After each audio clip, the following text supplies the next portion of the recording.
네. 오늘은 산상수훈 5번째 시간입니다. 우리 지난주에 산상수훈의 어떤 도입부가 끝났고요.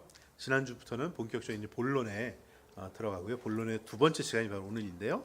우리가 지난 시간에 잠깐 좀 짚어보면은 우리가 8가지 복으로 산상수훈이 시작됐습니다. 그리고 이 복은 우리가 빛과 소금된 빛과 소금된 존재이다라고 또 선포하시면서 우리가 빛된 역할, 소금된 역할을 또 주님께서 바라고 계신다고 말씀하고 계십니다. 이 빛된 역할, 소금된 역할은요, 우리가 여러 가지 우리 일상에서 일어나는 죄악에서 온전하게 돌아서는 것을 말하는 것이죠. 살인과도 같은 언어의 폭력, 또 음행의 죄, 또 배신의 죄, 거짓 맹세의 죄, 또 복수의 죄, 이웃을 사랑하지 않는 죄에서 돌이켜서 온전해지는 것이 바로 이 세상에서 소금과 빛된 역할을 감당하는 그러한 예배자의 모습이라는 것입니다. 오늘은요, 우리가 행하는 의로운 일에 대해서 말씀을 전하고 계십니다. 산상수훈이 총 3장에 걸쳐서 있습니다. 5장, 6장, 7장. 네. 근데 오늘 부분은 6장이에요. 6장. 한 가운데 있는 부분이죠. 우리 일반적으로 히브리 문학이나 히브리 언어는요, 가장 중요한 것을 가운데 둡니다. 가운데. 우리가 모세오경을 알고 있죠. 창출, 레민신, 창세기, 출애굽기, 레위기, 민수기, 신명기. 사실 이게 그 책 구분이 없습니다. 이걸 통틀어서 이제 모세오경, 토라라고 얘기하는데 그걸 우리가 5가지로 나눕니다. 근데 이 창세기, 출애굽기, 레위기, 민수기, 신명기 중에서 제일 중요한 게 어딜까요? 그렇죠. 레위기입니다. 우리가 그토록 읽기 어려워하는 레위기가 가장 중요합니다. 왜?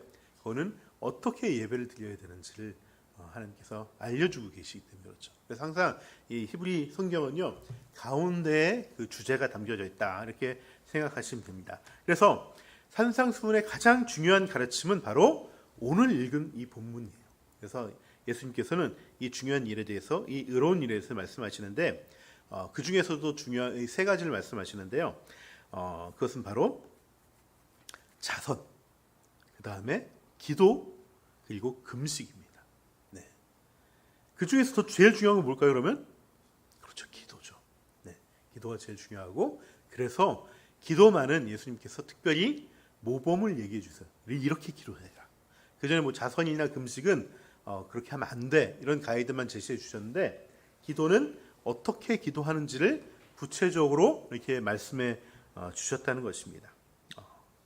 그리고 예수님께서는 이것을 우리가 정말 의로운 일이다라고 말씀해 주세요.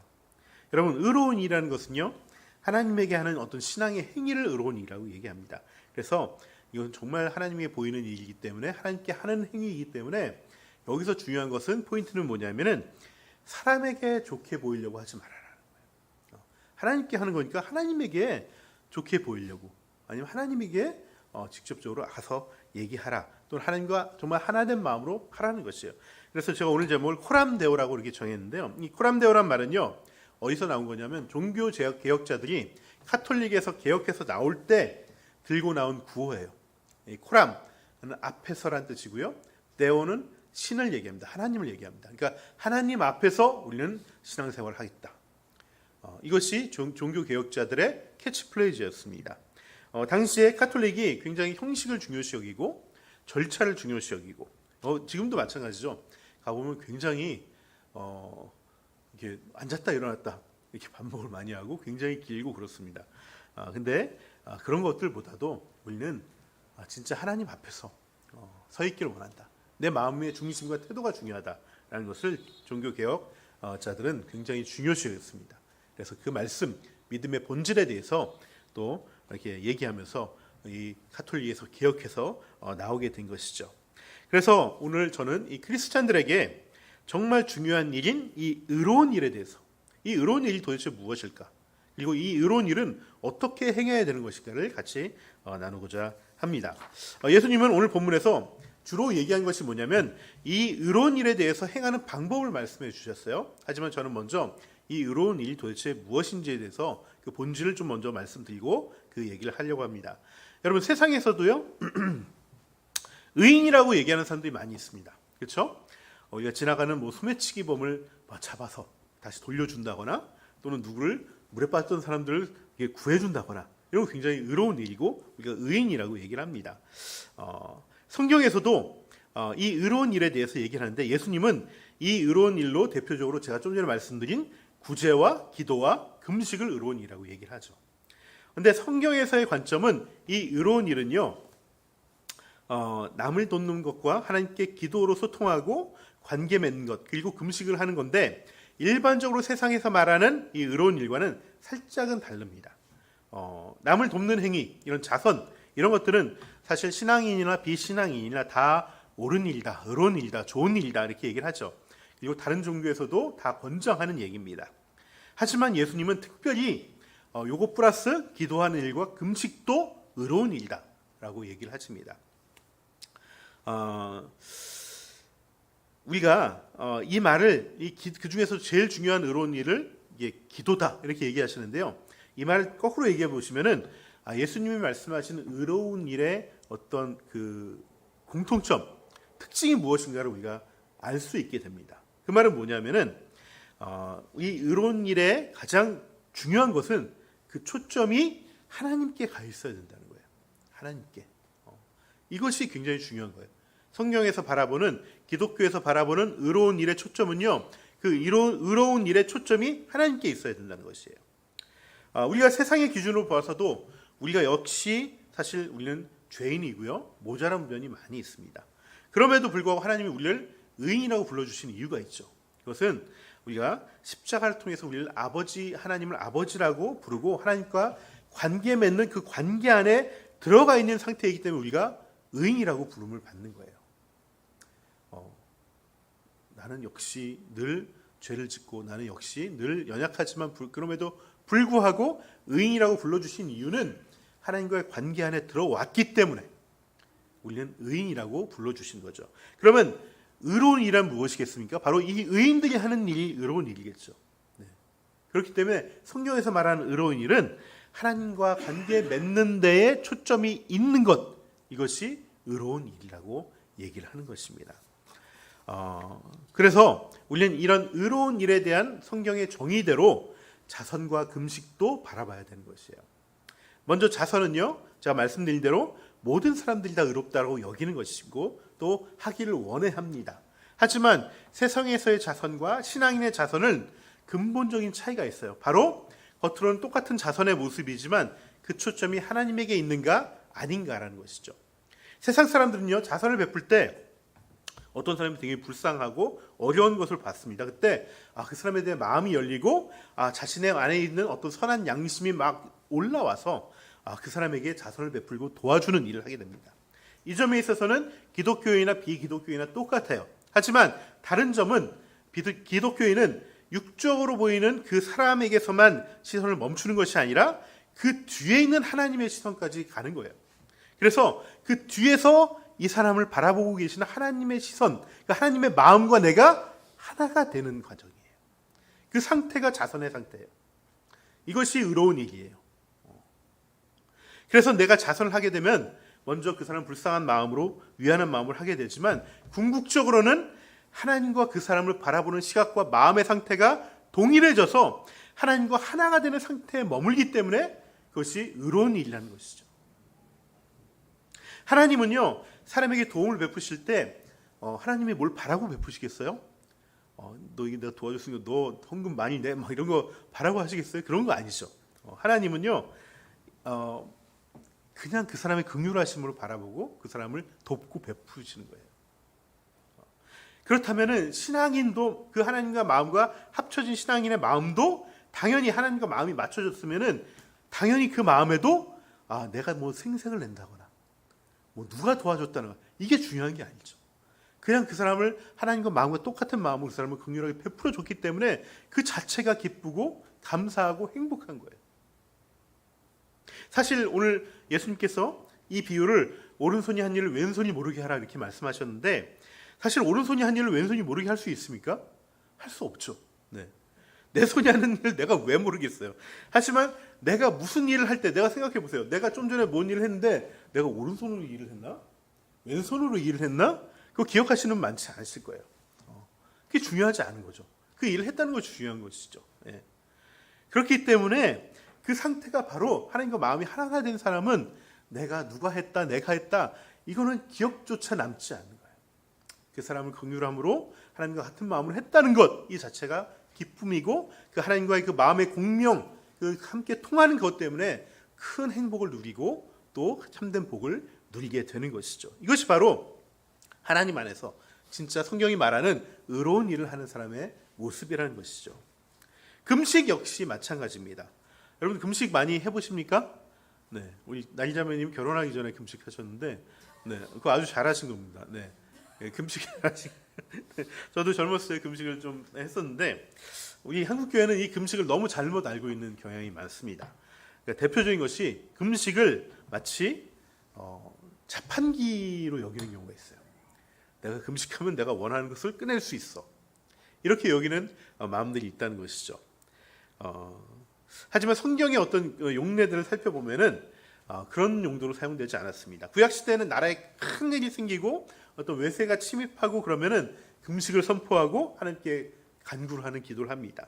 하지만 신약에서는요, 대부분의 금식은 어떤 경우냐면은 무엇을 달라는 기도가 아니고요, 금식을 그런 식으로 하는 경우가 거의 없습니다. 신약 시대 금식하는 경우는 앞으로 일어날 일에 대해서 하나님께서 더 잘 인도해 주시고 우리가 악에 빠지지 않고 선한 길로 인도해 달라고 이렇게 기도하는 것입니다. 그래서 금식을 많이 하죠. 대표적으로 우리 사도행전 13장을 보시면은 안디옥 교회가 바울과 바나바를 파송하게 됩니다. 파송할 때 그들이 했던 것이 뭐냐면 금식을 합니다. 기도를 하고 그들을 파송합니다. 당장 무슨 큰 일이 있어서 금식한 것이 아니라 주님께 이 바나바와 바울을 어떤 그 사역을 맡기는 데 있어서 그것을 위해서 금식을 했다는 거예요. 아까 말씀드린 구약의 금식 역시 사실은 무엇을 해결하기 위해서 금식했다기보다는 사실은 그 본질은 이 상황 속에서 먼저 내가 회개해야 되겠다. 왜냐하면 하나님께서 구약의 이스라엘 백성이 이스라엘 외세의 공격을 받는 이유는 그들이 하나님 말씀대로 살지 않았기 때문에 정신 차리라고 외세를 침범하는 것을 허용해 줬거든요. 그렇기 때문에 이런 일이 생기면 금식을 선포하는 이유는 우리가 잘못했구나. 이것을 회개하기 위해서 우리가 금식을 선포하는 것이지 여기서 우리 구해 주십시오 이게 아니에요. 그런 의미에서 금식 역시 우리가 하는 이유는 하나님의 뜻을 분별하고 하나님과 더 하나 되기 위해서 필요한 의로운 일이라는 것이죠. 그런데 대부분의 금식기를 보면 문제 해결을 위해서 내가 원하는 것을 위해서 금식할 때가 많다는 것입니다. 이것은 성경이 말하는 금식이 아니에요. 네. 그리고 의로운 일도 아닙니다. 네. 혹시 여러분들 인생에 있어서 하나님의 뜻을 묻고 싶은 분들, 내가 도저히 여기서 어떻게 해야 될까? 하나님 뜻은 무엇일까? 그렇다면은 금식하셔야 됩니다. 네. 금식하셔야 돼요. 또 하나님 앞에 깊은 회개를 할 내 마음, 내가 좀 잘못 산 것 같아. 이것 때문에 지금 내가 어려운 일을 당하는 것 같아. 그럼 금식하셔야 됩니다. 구제, 기도, 금식은요 중요한 것이기 때문에 예수님께서 말씀하신 것입니다. 그래서 우리는 이 금식을 해야지 우리 하나님 뜻과 더 알게 되고 하나 될 수 있습니다. 그리고요 이렇게 정말 주님의 뜻을 구하고 하나님과 하나 되기 위해서 회개하기 위해서 금식을 하셨다면은 하나님은 이것에 대해서 그냥 내버려 두지 않습니다. 오늘 본문에서 예수님은 반복해서 뭘 얘기하시냐면은 하나님께서 갚아주신다라고 얘기해요. 상급을 베푸신다라고 얘기한다는 것을 늘 기억하시기 바랍니다. 물론 그 상급을 주시는 분이 하나님이시기 때문에 무슨 내가 원하는 상을 준다는 보장은 없습니다.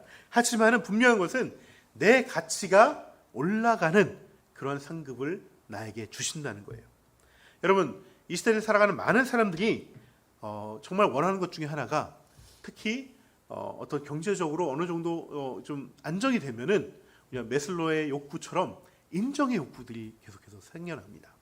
그래서 사람들로부터 관심받기를 원하고요. 또 다른 사람들이 나를 인정해 주기를 굉장히 목말라 합니다. 그래서 왜냐하면 이렇게 우리는 이런 어떤 자신의 삶이 특별하기를 원해요. 특별하게 인정받기를 원한다는 거예요. 그래서 인기를 막 끌고 싶어서 팔로워가 많아지길 되게 원하죠. 이 욕구를 소셜미디어가 굉장히 자극을 많이 해서 이 소셜 미디어가 등장한 다음부터는 세계 곳곳에서 특별한 셀카를 찍기 위해서 목숨을 버리는 경우들도 생기게 되는 것이죠. 하지만 은밀한 중에 보시는 하나님에게 초점이 가 있는 사람들은요, 이런 소셜 미디어에 별 그렇게 관심이 없습니다. 소통을 하기 위해서 우리가 미디어를 하는 것이지 내가 관심 끌려고 미디어를 사용하는 것이 아니란 것이죠. 나의 가치는요, 내 팔로워가 몇 명이고 나를 좋아해를 눌러주는 사람의 숫자에 따라서 결정되는 것이 아니라 내가 따르는 분이 누구인가로 결정되는 거예요. 내가 따르고 내가 좋아하는 사람이 누구인가, 내가 따르는 그분이 나에게 초점을 맞추시고 그분이 나를 인정해주고 있다는 사실을 아는 사람은요, 세상의 인정에 목말라하지 않는다는 것이죠. 여러분, 그 상급을 먼저 받게 될 것입니다. 그 상급을 누리는 저와 여러분이 되면 좋겠습니다. 이제 이 세 가지 의로운 일 가운데서 가장 의로운 일인 기도에 대해서 말씀을 전하고자 합니다. 기도가 가장 의로운 일인 이유는요, 기도야말로 하나님과 소통하고 관계를 맺는 가장 직접적인 통로이기 때문에 그렇습니다. 그래서 기도에 있어서 예수님이 가장 먼저 강조하셨던 것이 뭐냐면 은밀하게 하라라는 거예요. 은밀하게. 그래서 예수님이 이 기도를 기도의 골방에서 하라고 이렇게 말씀하셨죠. 그런데요, 이 말은요, 어디까지나 이 산상수훈은 자주 하는 것이 뭐냐면 비유예요, 비유. 그러니까 비유로 우리가 해석을 해야 돼요. 이걸 문자 그대로 난 골방에 들어와서만 기도할 거야, 이렇게 하시면 안 돼요. 비유라는 거예요. 네. 그래서 어떤 분들은 통성으로 기도하지 말라고 얘기하죠. 나 다 들을 무슨 통성으로 기도해? 은밀히 조용하게 마음으로 기도해야지 왜 크게 소리 질러서 기도하는 거야? 이렇게 얘기하시는 분들이 있습니다. 이거는 기도의 골방을 잘못 이해한 그 해석이에요. 네.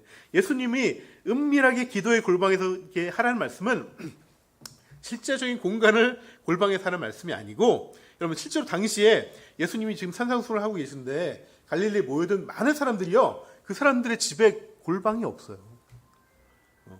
골방이 없어요. 여러분, 집에 골방이 있으면 적어도 방이 한 서너 개는 돼야 되고요.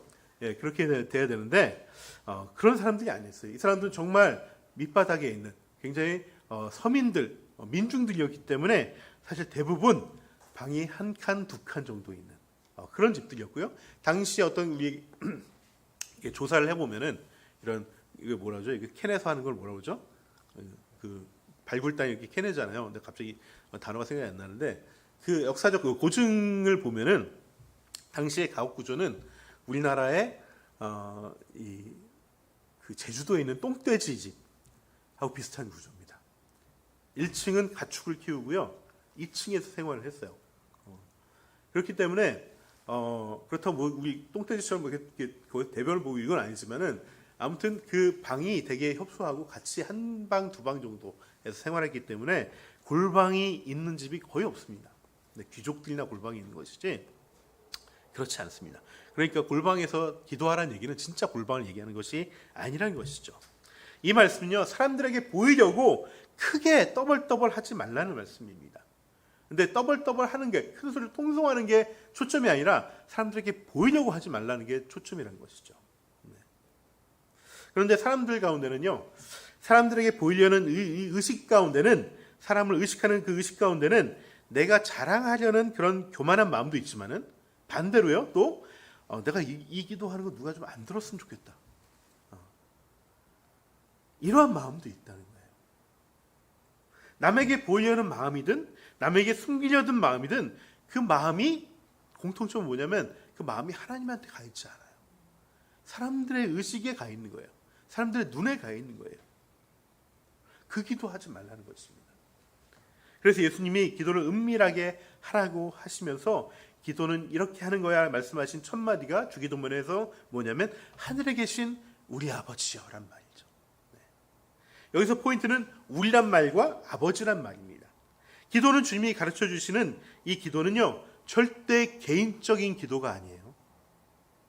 주기도문 어딜 보더라도 나라는 단어가 나오지 않습니다.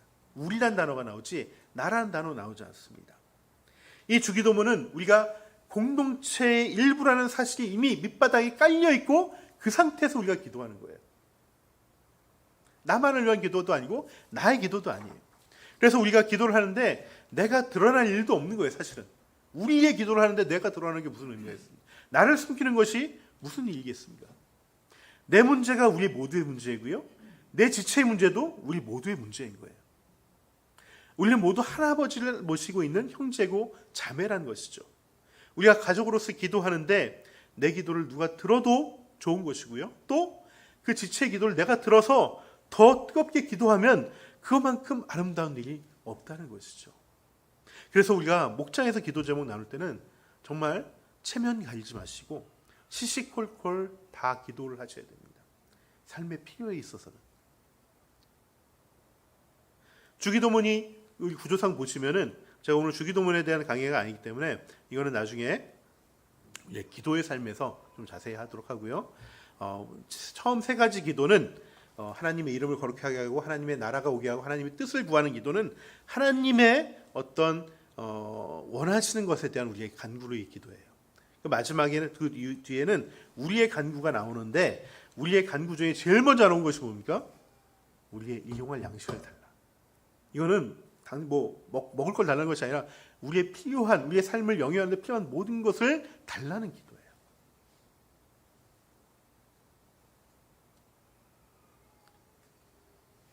여러분 무슨 얘기냐면 솔직한 기도를 하라는 거예요. 솔직한 기도. 예수님은 무슨 거창한 비전을 구하는 기도를 하라고 하지 않으셨습니다. 당장 먹고 살기 힘들면은 필요한 게 있으면은 우리 안에서 함께 공유하고 함께 기도하라고 얘기하는 것입니다. 왜냐하면 나의 아버지가 아니고 우리의 아버지인데 우리가 함께 이 어떤 한 지체의 문제를 우리 모두의 문제로 여기고 또 하나아버지께 구하고 기도하는 일만큼 하나님이 정말 좋아하시고 의롭게 여기는 일이 없기 때문에 그런 것입니다.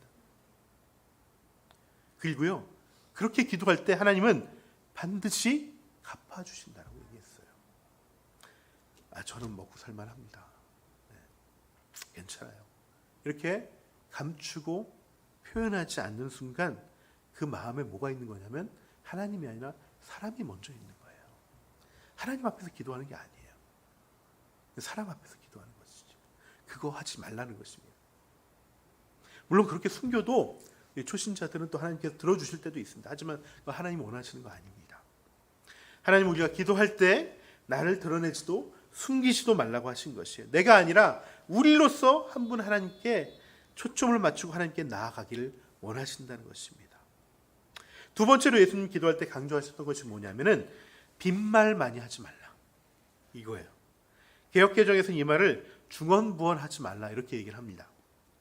중언이라는 것은 중복된 말을 하지 말라니까. 그러니까 한마디로 얘기해서 주문 외우듯이 이거 주시고 이거 비나이다 이렇게 이런 기도 하지 말라는 것이죠. 이거는 이방 신들에게 드리는 기도에 쓰는 기도다. 너희들 그런 얘기 할 필요 없다. 얘기하는 것입니다. 한 번만 얘기해도 내가 다 한다. 부언이라는 건 뭡니까?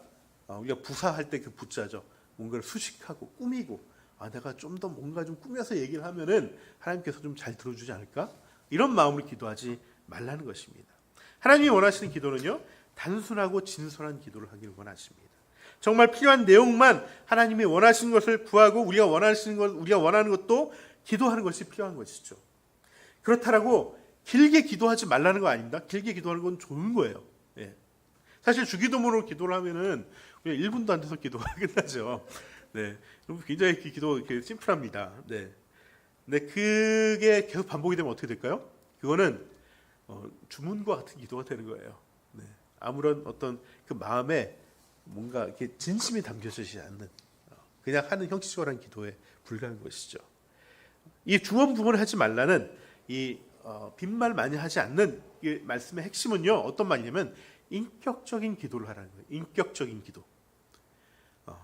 틀에 박힌 기도, 외워서 하는 기도, 소통이 없는 기도, 내 말만 하고 끝나는 기도가 아니라 하나님과 그 마음이 통하고 심정이 통하는 그런 기도를 하라는 것이죠. 사실 우리가 사람끼리 얘기할 때도 어떤 사람 말 굉장히 잘합니다. 굉장히 유치한 달변가라서 막 엄청 얘기를 하는데 얘기를 듣고 나면은 남는 게 없어. 뭐 재밌게 들었던 것 같은데 뭐 남는 게 없어요. 네. 정말 죄송스러운 말씀이죠. 어떤 목사님들도 굉장히 말씀 재밌게 하시는 분도 있고 그런데 그래서 끝나면 뭘 하라는 거지 뭐 이렇게 남는 게 없는 분들이 있어요. 네. 또 어떤 사람은요, 아무리 듣기 좋은 말을 많이 해주는데 그냥 영혼 없이 하는 얘기가 들릴 때가 있어요. 진심이 느껴지지 않는 거죠. 대화하면서 그 느낌이 느껴지는, 그 마음이 느껴지지 않으면 그건 좋은 대화라고 할 수 없는 것입니다. 그런 대화 속에서는 어떤 인격적으로 깊어지는 관계가 생기지 않습니다. 그런 영혼 없는 기도를 하는 것이 바로 중언부언하는 기도를 얘기하는 거예요.